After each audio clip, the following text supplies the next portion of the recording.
السلام علیکم پیارے readers, welcome to M S word جی۔ تو ناول ہے ہمارا صرف تم، رائٹر ہیں پیا خان، اور ایپیسوڈ ہے 9۔ صبح ہوتے ہی سکندر بھی جان کے کمرے میں گیا تھا۔ وہ نماز پڑھ کر بیٹھی تھی، اس کو آتے دیکھ مسکرائی تھی۔ بھی جان، مجھے آپ سے ایک بات کرنی ہے۔ ہاں کہو بیٹا، ان کی نرم لہجہ تھا اور وہ شروع سے ہی نرم مزاج اور اچھے اخلاق کی خاتون تھی۔ بھی جان، وہ بات یہ ہے کہ مجھے نا ایک لڑکی پسند آ گئی ہے۔ سکندر کے بتاتے ہی بھی جان پہلے اسے شکایتی نظروں سے دیکھنے لگی، جو سکندر نے ان کے چہرے پر بخوبی حیرت دیکھی تھی، لیکن اسے اسی پل ان کے بدلتے تاثرات بھی دیکھے تھے۔ کون ہے وہ؟ بھی جان انتہائی شفقت سے پوچھنے لگی تھی۔ میرے آفس میں آپ جانتے ہیں نا، وہ جو سلطان صاحب کام کرتے ہیں، یاد ہے آپ کو؟ 2 دن پہلے میں جن کی بیٹی کو آپ کے پاس چھوڑ کر گیا تھا۔ ہاں ہاں یاد ہے، آگے؟ بھی جان تجسس کے مارے بولی تھی۔ ہاں، ان کی بیٹی ماہی کو پسند کرتا ہوں میں۔ سکندر کے کہنے کی دیر تھی، بھی جان اس کے سر پر ہاتھ رکھ گئی تھی۔ تو پھر کیا خیال ہے، کب جانا ہے رشتہ لے کر؟ سکندر نظر اٹھائے بھی جان کو دیکھنے لگا، جو تیاری پکڑے ہوئے تھی اس کی بارات لے جانے کو۔ بھی جان، آپ مان گئی اتنی جلدی؟ مجھے لگا آپ کو برا لگے گا۔ مجھے کیوں برا لگے گا بھلا؟ کتنی سلجھی ہوئی بچی ہے میری، سکندر کے ساتھ اس کی جوڑی چاند تارے کی جوڑی لگے گی۔ بھی جان مسکراتی بول رہی تھی۔ شکریہ بھی جان، پھر جب آپ کہیں گے ہم وہاں چلیں گے۔ ٹھیک ہے، پھر شام میں چلتے ہیں ان کے یہاں۔ تم نے سلطان سے بات کر لی تھی؟ بھی جان نے جاننا چاہا تھا۔ جی بھی جان، میں نے بات کر لی تھی، وہ راضی ہے اور ماہی کی رضامندی بھی شامل ہے۔ سکندر نے ان کی گوش گزار ساری بات کی تھی۔ ارے میرا پوتا تو اپنی ہونے والی بیوی کی بھی رضامندی معلوم کر چکا ہے، بھی جان اس کو چھیڑتی بولی، جس پر سکندر اپنے بالوں میں ہاتھ پھیرتے رہ گیا تھا۔ کمرے سے نکلتی ہانیہ اپنے کمرے کی جانب جانے لگی تھی، لیکن رقیہ بیگم اس کو سنان کے کمرے سے نکلتے دیکھ بولی تھی۔ بیٹا، سنان آ گیا ہے؟ جی آنٹی، وہ آ گئے ہیں، وہ یہ کہتے بنا رکے اپنے اور ان کے کمرے میں چلی گئی تھی۔ کمرے میں آتے ہی وہ اپنا بیگ پیک کرنے لگی تھی۔ میں زیادہ دن یہاں نہیں رہ سکتی، جب ان کو پتہ لگے گا کہ میں کون ہوں تو نہیں، اس سے پہلے میں یہاں سے چلی جاؤں گی۔ ہانیہ خود سے باتیں کرتی بس یہاں سے نکلنا چاہتی تھی۔ رقیہ بیگم کمرے میں آئی تھی، ہانیہ کو بیگ پیک کرتے دیکھا خاموش نہ رہ سکی، تبھی پوچھ بیٹھی تھی، بیٹا کہیں جا رہی ہو؟ ان کے پوچھتے ہی ہانیہ پیچھے گھومی تھی۔ جی میں یہاں سے جا رہی ہوں، اور کتنے دن آپ کے گھر میں رہوں گی؟ ہانیہ اپنے بیگ کو پیک کرتے مصروف سے بولی۔ لیکن کہاں جاؤ گی؟ رقیہ بیگم پریشان سے پوچھنے لگی تھی۔ آنٹی، مجھ جیسی لڑکیوں کے لیے بہت سی جگہ ہیں، میں وہاں چلی جاؤں گی۔ ہانیہ کھڑی ہوتی اپنے دوپٹے کو ٹھیک کرتے ہی بولی تھی۔ لیکن بیٹا، آپ کو یہاں رہنے میں مسئلہ ہے؟ کسی نے کچھ کہا ہے یا سنان نے کچھ کہا ہے آپ سے؟ رقیہ بیگم فکر مندی سے بولی تھی۔ ارے آنٹی، کسی نے کچھ نہیں کہا، آپ کا احسان ہے مجھ پر کہ آپ نے 2 راتیں مجھے یہاں رہنے کے لیے اپنے گھر میں جگہ دی، لیکن میں یہاں نہیں رک سکتی۔ ہانیہ ان کے پاس آتی التجائیہ نظروں سے دیکھ بولی تھی۔ ٹھیک ہے، خیر میں نہیں جانتی تم کہاں جاؤ گی، لیکن تم جب یہاں آئی تھی تو میری ذمہ داری تھی، اب اللہ تمہیں اپنے ایمان میں رکھے۔ رقیہ بیگم اس کے سر پر ہاتھ پھیرتی بولی۔ ہانیہ مسکراتی کمرے سے باہر نکلی تھی۔ اوپر سے سیڑھیاں اترتے سنان نے ہانیہ کے ہاتھ میں بیگ دیکھتے سوال کیا تھا۔ امی، یہ کہاں جا رہی ہے؟ سنان صوفے پر آتے بیٹھا تھا۔ ہاں بیٹا، ہانیہ واپس جا رہی ہے۔ سنان حیرت سے ہانیہ کو دیکھنے لگا تھا، لیکن یوں اچانک آپ جائیں گی کہاں؟ سنان کو بھی رقیہ بیگم کی طرح سوال کرتا دیکھ ہانیہ اپنی انگلیوں کے ساتھ کھیلتی بولی تھی۔ میں ہاسٹل چلی جاؤں گی، یا پھر اور بھی جگہ ہے، ہانیہ نے تسلی دی تھی۔ اچھا ٹھیک ہے، آپ کے ماں باپ آپ کچھ جانتی ہیں اپنے گھر کے بارے میں؟ جب سے آپ آئی ہیں آپ نے ہمیں کچھ بھی نہیں بتایا۔ اب ہم آپ کو ایسے کیسے جانے دیں؟ آپ کو ہم اب ایسے ہی اکیلے نہیں جانے دے سکتے، آپ ایک لڑکی ہیں، اور آج کل کے ماحول کو دیکھتے ہوئے میں آپ کو بالکل اجازت نہیں دوں گا کہ آپ یہ اکیلے گھر سے نکلیں۔ سنان سنجیدہ لہجے میں بولا تھا۔ لیکن میں چلی جاؤں گی۔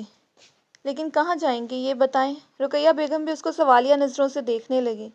ہانیہ ان دونوں کو اپنے سامنے کھڑے ایک سوچ میں پڑ گئی تھی۔ میرے بارے میں جانیں گے اور اگر لوگوں کو پتہ لگ گیا تو آپ لوگوں کی بدنامی ہو جائے گی، اس لیے بہتر ہے مجھے یہاں سے جانے دیں۔ میں آپ لوگوں کی طرح عام لڑکی نہیں ہوں، میں نے کبھی یوں پیار محبت والی زندگی نہیں گزاری۔ کیا مطلب؟ رقیہ بیگم تشویش دہ لہجے میں پوچھنے لگی۔ میں ایک طوائف ہوں، کیا آپ اب بھی مجھے اپنے گھر میں رکھیں گے؟ میں وہاں سے بھاگ کر آئی تھی، پر دیکھے میں گاڑی کے سامنے بھی ان کے آئی، اور آپ لوگوں کی اعلیٰ ظرفی ہے کہ آپ لوگ مجھے اپنے گھر لے آئے، لیکن میں نہیں چاہتی میری وجہ سے آپ کو کوئی کچھ کہے، اس لیے میں جا رہی ہوں یہاں سے، بس مجھے وہاں سے بھاگنا تھا جس میں کامیاب ہو گئی۔ اب یا تو ہاسٹل جاؤں گی یا پھر کسی یتیم خانے میں رہ لوں گی۔ ہانیہ آنکھوں میں آتے آنسو اندر دھکیلتے بولی، جبکہ وہاں کھڑے وہ دونوں اس کے آدھے ادھورے سچ کو سنتے شوق میں تھے۔ مجھے پتا تھا آپ لوگوں کے لیے یہ بات کافی بڑی ہے، لیکن میں کیا کرتی، میں بتانا چاہتی تھی لیکن ہمت ہی نہیں ہو رہی تھی بولنے کی کچھ۔ ہانیہ نظر جھکاتے بولی۔ اس میں ہمت نہیں تھی ان دونوں سے نظریں ملانے کی۔ رقیہ بیگم اس کے قریب آئی تھی۔ ہانیہ ان کو اپنے بالکل سامنے کھڑے دیکھ نظریں اٹھائے دیکھنے لگی تھی۔ یہاں بیٹھو اور مجھے بتاؤ کیا ہوا تھا تمہارے ساتھ۔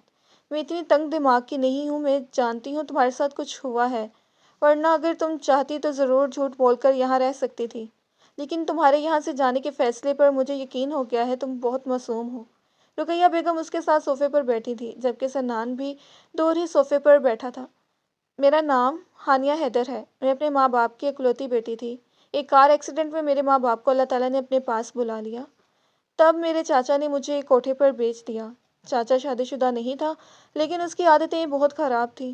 وہ شراب پیتا تھا، رات کو دیر دیر تک گھر بھی نہیں آتا تھا، جس سے میرے بابا اور ان کے درمیان ہمیشہ لڑائی رہتی تھی۔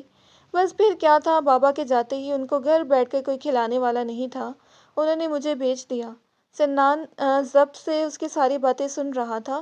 وہ لڑکی معصوم سے اتنا کچھ سہا تھا کہ سنان بس سن ہی سکا۔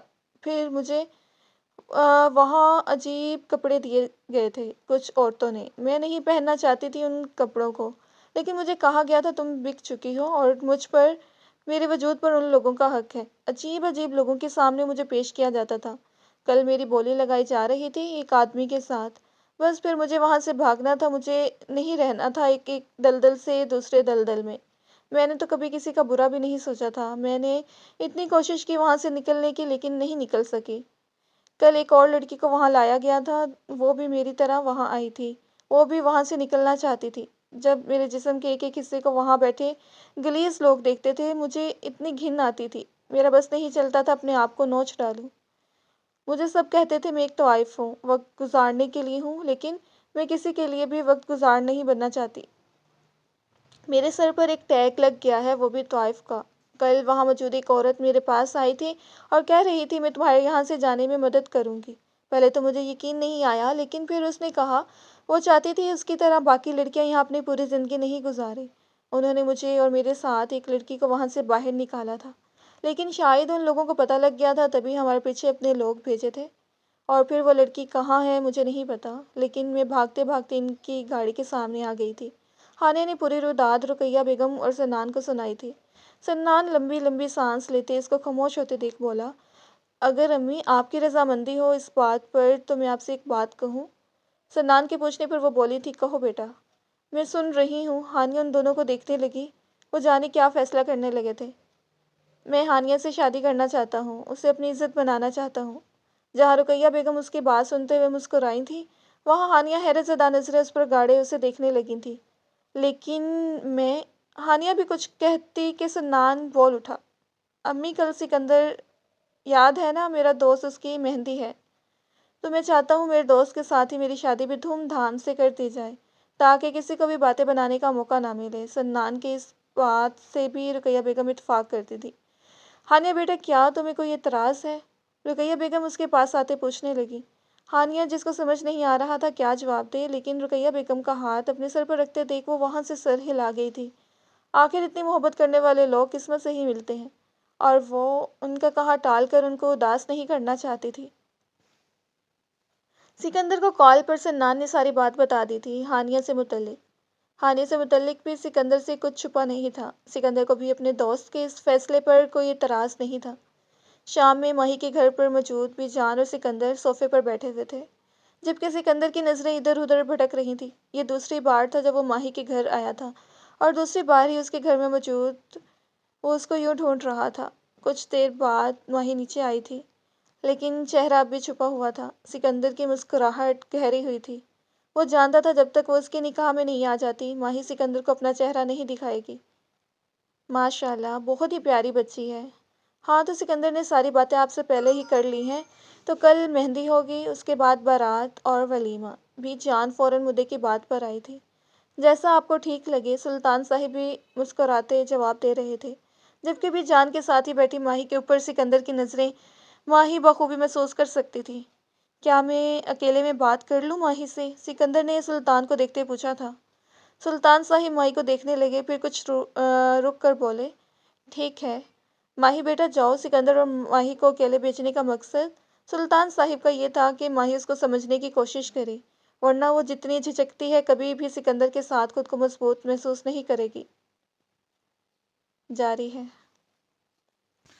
جی تو ریڈرز، صرف تم ناول کے مکمل ایپیسوڈز پڑھنے کے لیے ایم ایس ورڈ چینل کو ضرور سبسکرائب کریں اور کمنٹ سیکشن میں ضرور بتایا کریں کہ آپ کو ایپیسوڈ کیسی لگی۔ ملتے ہیں نیکسٹ ایپیسوڈ میں، اپنا خیال رکھیے گا، اللہ حافظ۔